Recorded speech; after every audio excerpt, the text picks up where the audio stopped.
Donc, bienvenue à notre super slot extrêmement ambitieux. Comment recréer Amazon Web Services dans votre data center?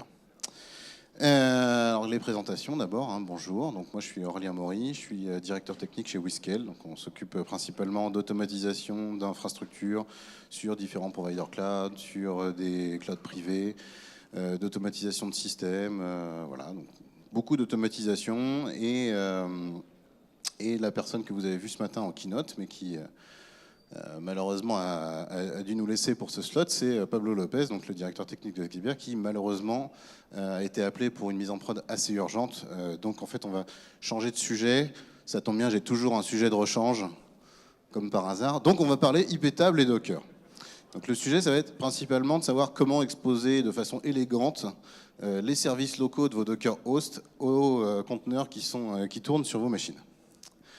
Donc on va commencer par une revue stricto sensu de qu'est-ce qu'IP table, à quoi ça sert, son rôle, et puis voilà. Aurélien, oui. Excusez-moi, je vous le prends 2 secondes. Oui. Tu sais, ils m'ont demandé une mise en prod hyper urgente. Oui, c'est pour ça que tu m'as lâché, oui. Oui, non, mais en fait, tu te rappelles le programme Disney là qu'on avait fait, genre trouve ton jumeau Disney. C'est ça, là. Ouais, d'accord. On avait bien rigolé. Le marketing, ils sont tombés dessus. Et donc zut. ils nous ont demandé de ça. Ils nous ont demandé de mettre ça en prod pour hier, pour lancer les films de Noël. Comment te dire, je sais que tu es hyper réactif et tout. On a un tout petit problème, c'est qu'en fait, on a développé cette appli sur le cloud public. En mode, on va se faire plaisir, tu vois. C'était quand même. Oui, comme d'hab. Oui, voilà, donc en fait, on a utilisé plein de services Amazon. On a vogué sur la hype et puis on a fait plein de serverless, tu vois, il n'y a pas un seul serveur. D'accord, donc on a fait du lambda, on a fait des fonctions as a service. Et vous avez prévu tout ce qui est réversibilité pour le faire rentrer dans notre DC ou... C'était un POC, quoi, tu vois, le POC de prod, mais bon, on a imaginé un truc, parce que quand même on ne voudrait pas te donner trop de travail. Ce qui serait bien, c'est que tu nous poses un petit serveur Node dans un coin, et puis on met le truc dessus, ça fait plaisir à tout le monde, POC to prod, on sait faire, ça marche POC super to bien. Prod, ouais, d'accord. Voilà. Ok, s'il te plaît. Ça va bien se passer. Donc bien évidemment, comme problème technique, ça c'est une petite aparté, mais les transitions vont être légèrement moins fluides vu que j'ai pas mon écran pour savoir ce qui vient dans la seconde d'après. Alors par contre, il y a une condition, c'est ok, je te fais ton POC to prod, mais on fait que en open source parce que sinon on va encore se coller des licences. Donc on va essayer des trucs, mais on va voir ce qu'on peut te trouver. Pas de problème, Node.js open source. Node.js open source, fastoche. Alors notre stratégie, ça va être plutôt d'aller vers des conteneurs, du coup de se dire un conteneur va être égal à une fonction serverless. On va essayer d'empacter tout ça pour pouvoir les balader sur nos serveurs. Plutôt s'axer sur de la conteneurisation un peu mainstream, histoire de pouvoir au moins trouver des gens qui puissent maintenir ton POC de prod. On aura certainement besoin aussi d'une API gateway pour router les appels HTTP vers les bonnes fonctions ou les bons services. Et une petite couche de monitoring, logging, histoire de pouvoir l'opérer efficacement. Je te trouve vachement ambitieux par rapport à mon Node.js dans un coin. Ouais, désolé, au niveau opération, on a besoin d'un peu d'assurance, quoi. Alors le premier revenu qui est sorti dans notre radar en crawlant GitHub, c'est Open Function as a Service. Ça a l'air d'être exactement ce qu'on veut. Pas de bol, ça tourne sur Docker Swarm ou Kubernetes, donc ça tourne sur Kubernetes, pour ceux qui suivent l'actualité. C'est un projet qui est encore assez jeune, puisqu'il se définit comme étant soutenu par son créateur et une petite communauté naissante. Donc, on aime bien le hype, mais on va peut-être essayer de trouver plus sec. Donc ça, out. On a trouvé un truc un peu plus solide, donc HashiCorp Nomad, qui est un orchestrateur de conteneurs. Pour le coup, c'est un produit open source. Il y a le développement qui est soutenu par la société HashiCorp, que tout le monde ne connaît pas forcément, mais beaucoup de gens connaissent un autre de ces outils qui est Vagrant, qui permet de piloter VirtualBox. Voilà. Et souvent, on ne connaît pas le nom de la boîte qui est derrière Vagrant. C'est HashiCorp. C'est plutôt simple à mettre en place, ça a l'air relativement easy. On va sélectionner ça, on va essayer. Voilà. De toute façon, essayer, ça te plaît en général. Ouais. Donc on a dit, on prend du Docker, du Nomad, et on te met du Node.js dans un conteneur. Ça te va? Jusque-là, je suis pas choqué. Ok. En API Gateway, alors on va prendre là pour le coup, on va prendre du Hype de chez Hype. On va prendre Traffic. Traffic, donc c'est un reverse proxy dynamique. Le gros avantage, c'est que il peut toute la configuration de Traffic, donc le routage des appels HTTP, va pouvoir se faire via Service Discovery. Donc il y a des backends qui peuvent se brancher sur de l'ETCD, sur du consul, sur différentes sources de données pour aller créer des routes à la volée et les modifier au fil du temps. Et c'est français. Et ça porte des noms de fromage par release. C'est formidable. Alors il y a juste un tout petit truc qu'on a identifié en faisant notre POC à nous pour ta prod à toi. C'est qu'en fait il manque une brique, c'est entre Traffic et ta fonction, en fait il faut qu'on développe un petit bout de Go. Alors on l'a appelé Sidekick parce qu'on ne savait pas trop comment le nommer. Le but du jeu, c'est de temporiser les requêtes HTTP. Parce qu'en fait, si on prend notre concept de conteneur avec du JavaScript à l'intérieur, soit c'est instancié à la volée, et là on a quelque chose qui ressemble à du function as a service, soit on va avoir toutes nos fonctions disponibles en permanence, et en fait c'est plutôt ce qu'on appelle une architecture microservice. Parce que du coup les services sont là, ils consomment de la ressource même quand ils ne sont pas appelés. Donc on a besoin de ça pour temporiser les requêtes, gérer les timeouts, discuter avec Nomad pour lancer les fonctions et répondre à Traffic qui répondra au client. Et à part parce que la mascotte elle est sympa, t'as choisi Go pourquoi ? J'ai choisi Go parce qu'en fait en assez peu de lignes de code, on va pouvoir faire des programmes qui sont orientés réseau, qui sont solides, qui ont des performances très raisonnables avec peu de temps d'optimisation. Et donc ça nous permet d'avoir une première version où on a déjà quelque chose qui tourne. Et pour déployer tout ça sur nos différents serveurs pour notre POC de serverless, on va avoir du Ansible, principalement parce que Ansible c'est bien, mangez-en, je maîtrise, je suis formateur, c'est formidable Ansible. On pourra discuter après de pourquoi c'est ce qu'il y a de mieux. Donc voilà, pour te donner une petite idée, ça va ressembler à ça. Donc on a nos requêtes HTTP qui arrivent sur Traffic, on a notre espace Nomad avec nos différents clusters, notre Sidekick, Traffic, forward vers le Sidekick, le Sidekick discute avec Nomad, on spawn notre fonction qui nous retourne la Reine des Neiges. C'est mon avatar à moi ça ? D'accord. Et lui, il va répondre, il va donner sa réponse au Sidekick qui va renvoyer la réponse finale au client. Donc là, tu es en train de me dire que je peux déplacer mon hook Facebook de AWS vers ton point d'entrée Traffic et ça va marcher tout seul pareil. Ouais. Ok, je vais tester ça, j'arrive. Ok, bon. Donc nous, on va revenir à notre sujet un peu sérieux, parce que désolé pour l'intermède. Donc on va faire Docker Networking après IP-Table. Attends. Oui. Excusez-moi encore. 2 secondes. J'ai oublié de te dire 2 petites choses. Toutes petites. De toutes petites choses. Alors, la première, c'est qu'il n'y a pas une seule fonction, parce qu'en fait, ils veulent déployer ça de manière mondiale.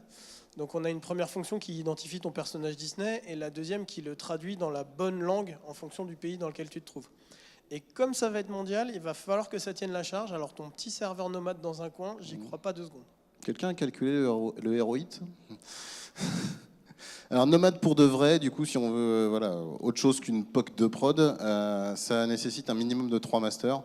Et en fait, la partie scaling va se jouer sur après le nombre de masters suivant le type de région, enfin le nombre de régions, le nombre de DC qu'on veut couvrir. Et en fait, la partie puissance de calcul va être vraiment sur les node workers. Et donc c'est là qu'on va faire scaler en provisionnant ce qu'il faut de node workers. Tu veux me dire que tu avais tout prévu? Évidemment. Et en fait, pour la partie service discovery, parce qu'on l'a légèrement passé sous silence, il y a un outil dans la famille HashiCorp qui est Consul, qui joue très bien avec Nomad et qui joue très bien également avec Traffic. Donc en fait, notre Sidekick qu'on déploie pour faire le tampon entre Traffic et Nomad, on va pouvoir le déployer sur Nomad, et le fait de le déployer sur Nomad va enregistrer dans Consul l'adresse des différents sidekicks qui vont être déployés, et Traffic va pouvoir s'alimenter sur Consul pour router les appels en live vers notre sidekick. Et accessoirement, ça fait également du DNS, ça fait également stockage de key value distribué pour faire de la configuration. Donc, je vous invite à regarder dans le détail, c'est sympathique. Du coup, nos masters, ils vont ressembler à ça. Dans nos masters, on va avoir du nomade, du consul. Les masters. Consul master, nomade master.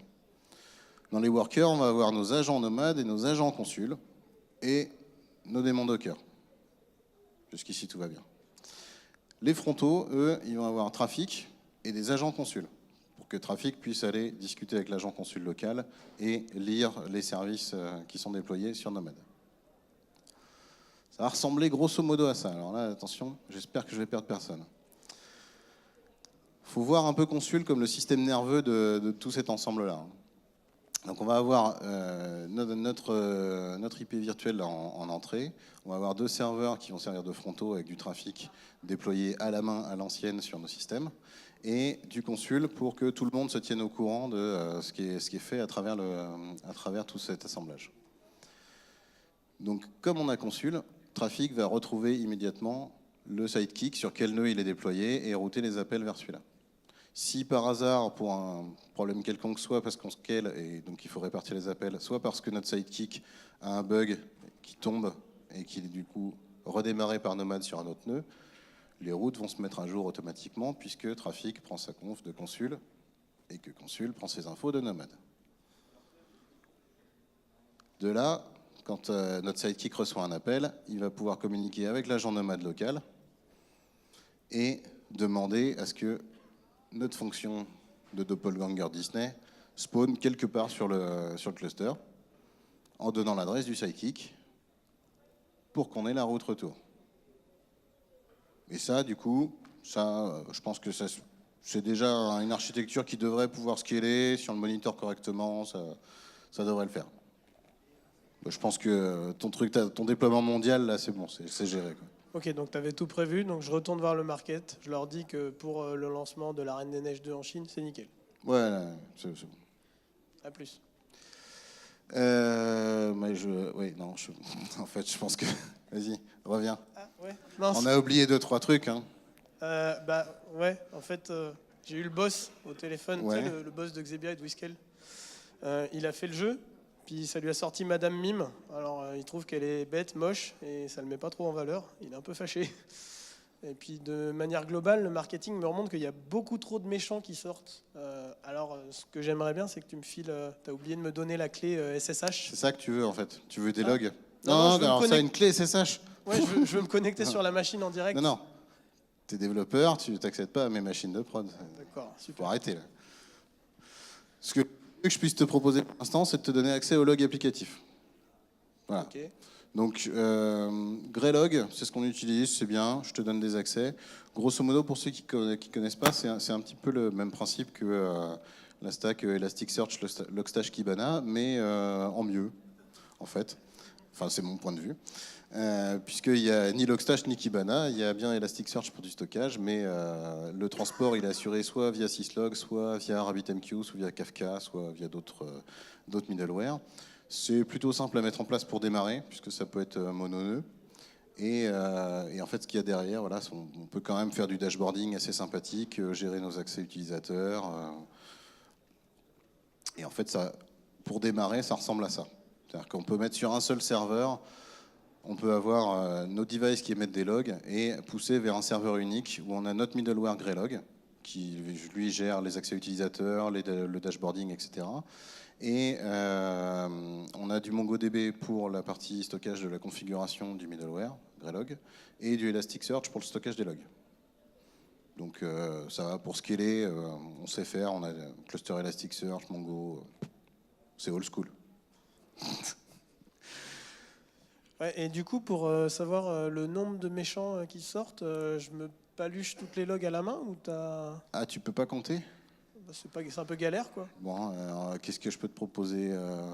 Alors pour de la métrique, on a ça. Alors ça, pareil, ça c'est extrêmement bien, mais alors, pour l'instant, il n'y a pas beaucoup de gens qui ont passé le pas. Donc si on veut attirer des jeunes qui veulent du hype, on va mettre ça en place.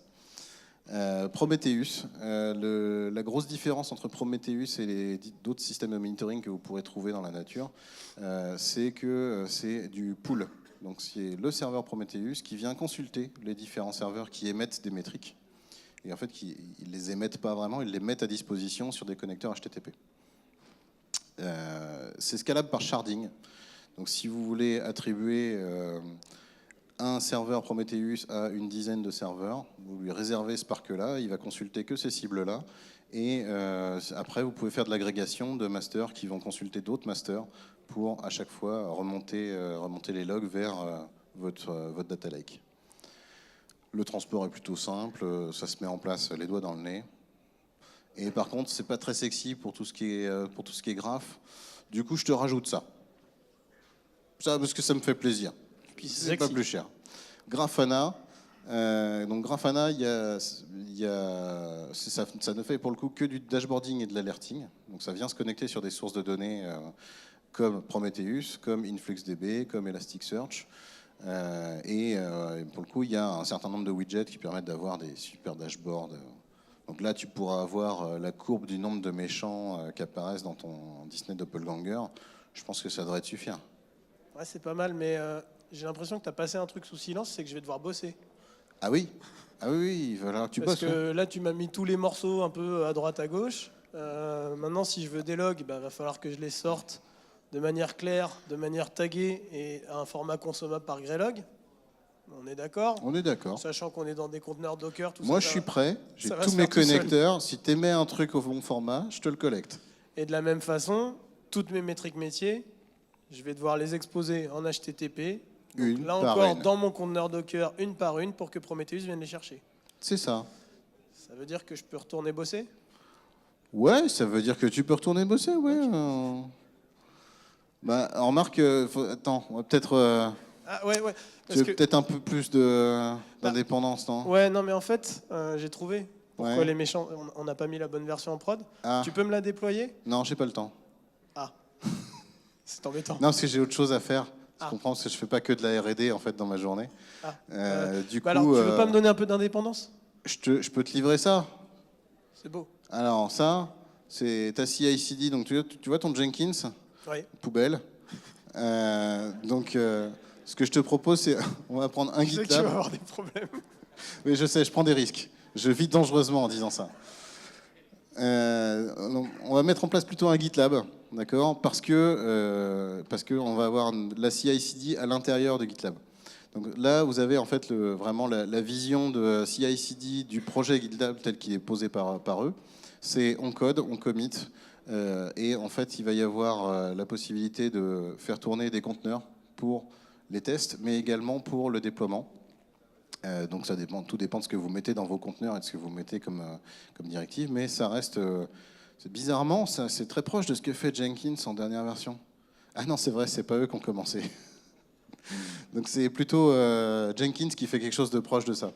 Donc on pose un fichier YAML à la racine de notre repository Git qui va définir quels sont les stages de build, qu'est-ce qu'on peut paralléliser, qu'est-ce qu'on doit faire en séquentiel, qu'est-ce qui doit être lancé manuellement, et du coup l'exécution est déportée sur des GitLab runners, donc c'est des hosts qui vont être dédiés à faire tourner les jobs. Donc je te mets des jobs côté des hosts, pardon, dédiés pour tout ce qui est build, packaging, etc. Et je me réserve des runners pour déployer sur les environnements. Si tu tags correctement, ces runners-là se déclencheront. Ça peut aller. Ça marche. C'est d'une simplicité simple. Et du coup, comme je sais que tu vas revenir dans 2 secondes, je vais mettre en place un OpenLDAP et tu pourras gérer toi-même les entrées, les sorties de ton équipe de développeurs pour leur donner les accès sur le GitLab, sur le Greylog, sur le Grafana. Ça a l'air de demander vachement plus de boulot que de demander direct de le faire. Hein, bon, oui, c'est rien du tout, quoi. Alors en fait, par contre, je sais que tu as envie de reprendre ta presse DNS, Masquerade, tout ça. Ouais, mais j'ai senti que tu allais revenir. Mais l'idée, en fait, c'est que là, on a fait que le HTTP. Et il y a mes petits copains data scientists là, qui ont développé un algo où finalement, tu n'as pas besoin de répondre à des questions. C'est t'upload ta photo et il te dit à qui tu ressembles. Donc du coup, tu vois, il faudrait... Bah ouais, tu la mets sur S3, ça déclenche un message dans une file de messages et ça te répond, tu ressembles plutôt à la Reine des Neiges. S3, fil de message. Voilà, mais là, tu m'as proposé que du HTTP pour l'instant. Je suis un peu Ouais, embêté. tu m'as demandé que du HTTP en même temps. Hein. Tu aurais pu anticiper. Du coup, il faudrait rajouter encore... alors faudrait rajouter éventuellement du RabbitMQ. Alors, on a également... Pour le S3, je peux te proposer Minio. Ça, pour le coup, on peut le déployer en mode conteneurisé sur notre cluster nomade. Et en fait, ça nous permet d'avoir une API de stockage objet compatible S3. RabbitMQ, j'en fais pas la présentation, hein, c'est quand même un système de messaging qui est un petit peu éprouvé et oui, il commence à y avoir des vrais workloads qui tournent avec ça, donc je pense qu'on devrait pouvoir supporter un petit messaging pour un Disney Doppelganger. Ouais. Ça te va? Bah, quand même, quand tu t'y mets de temps en temps, on bosse pas mal ensemble. Ouais, on a pas mal bien bossé. J'ai bien bossé, ouais. Ouais, t'as bien bossé, c'est vrai. C'est vrai que t'as bien bossé. Alors attention, interlude. On a même le son. Alors, pour ceux qui ont moins de 40 ans, qui n'ont jamais vu ça, ça c'est Wayne's World. Ce petit interlude les ramène du rêve vers la réalité. Donc, on vous a fait une petite scénette, histoire de détendre l'atmosphère, mais la réalité, c'est que ce type de projet, ce type d'interruption permanente des ops, pour dire ramène-moi dans mon data center privé tout ce que j'ai expérimenté dans le cloud public, ça nous arrive tous les jours. Le cloud public, c'est une fois que mon patron a rentré sa carte bleue, ce qui est encore mieux, j'ai accès à tout un tas de ressources dont les plus connues maintenant sont celles qu'on appelle serverless. C'est-à-dire je ne me préoccupe même plus de savoir qu'il y a des serveurs derrière. Par contre, quand je vais voir mon ops préféré, lui il a des serveurs. Et c'est pas la même histoire.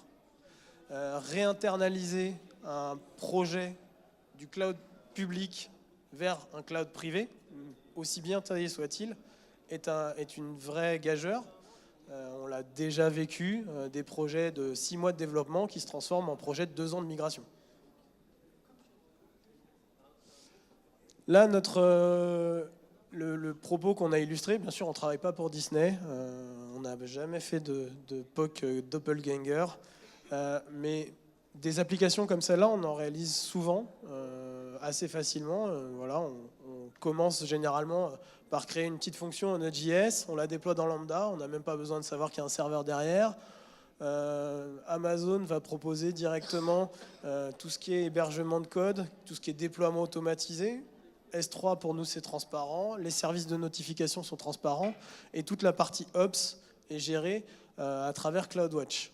Et encore plus beau que ça, une fois que j'ai mis ma fonction, je vais lui dire scale là automatiquement et lui va me créer toute la partie load balancer API gateway. Donc je sais que si ma fonction met un certain temps à répondre, bah, scalera automatiquement, il va lisser la charge. Donc c'est un peu magique. D'un autre côté, quand ça arrive de l'autre côté du miroir, donc serverless, alors ouais, ok, tu as fait une POC serverless, ben, on va déployer du serverless. Hein. Il faut des serveurs. Ah oui, parce qu'on ne vous a pas dit, mais en fait le cloud n'existe pas, c'est juste les ordinateurs de quelqu'un d'autre. Là, quand c'est les nôtres, ça nécessite au minimum pour une POC un peu sérieuse, 3 masters pour nomade et consul, un host pour stocker le collecteur Prometheus et le frontal Grafana, disons 3 workers nomades, histoire de prouver qu'on est capable de le faire à 2n+1, 2 frontaux, hein, quand même, histoire de pouvoir, en fonction de la charge, hein, mais 2 frontaux, histoire de savoir qu'on peut le faire plus d'une fois, un petit host pour collecter les logs, un GitLab avec la CI/CD. Bon, je suis gentil, c'est une POC, hein, je te mets des runners sur le même host. Donc voilà, une POC un peu sérieuse. On a 11 serveurs pour faire du serverless. Voilà. Et il n'y aura plus besoin d'ops. C'est magique, serverless, il n'y aura plus besoin d'ops. Il y aura juste besoin de gens qui savent maîtriser tout ça, là, pour le maintenir en conditions opérationnelles, pour le backuper, pour le remonter si ça tombe. Voilà, donc finalement, serverless, c'est quand même super bien. Hein. Dans le data center, ça paraît une bonne idée vu d'ici. Hein. Alors en fait, on prend ça à la rigolade, mais on s'est vraiment penché sérieusement sur le sujet, surtout la partie WeScale avec Aurélien et tous les équipiers de WeScale. en se demandant si moi je veux pas prendre OpenFaaS, parce que finalement on trouve que Kubernetes c'est difficile à installer, si je veux faire la même chose dans mon data center, on va descendre toutes ces étapes. Et en fait, on vous a fait un résumé, mais tous ces murs, on se les est pris. Le sidekick, on s'est bien demandé comment on allait pouvoir le faire. Il y a tout un tas de choses qui font que ce projet, aujourd'hui, il est encore en cours, mais il existe sur GitHub, c'est le projet de Chinook. Donc sur le projet de Chinook, il y a, alors, parce que on n'a pas acheté un data center juste pour faire l'exercice, donc on a le projet de Chinook en fait commence par une certaine dose de Terraform pour aller sur Amazon déployer un data center ad hoc, en restant par contre sur uniquement les briques EC2 et Route 53. Donc tout le reste, on s'interdit de l'utiliser. Donc on n'a que des VM et un DNS. Donc normalement, dans les DC, il y a déjà des DNS en place, donc cette brique-là est adaptée. Et donc pour l'instant, on en est sur la partie, on est au niveau à peu près Hello World.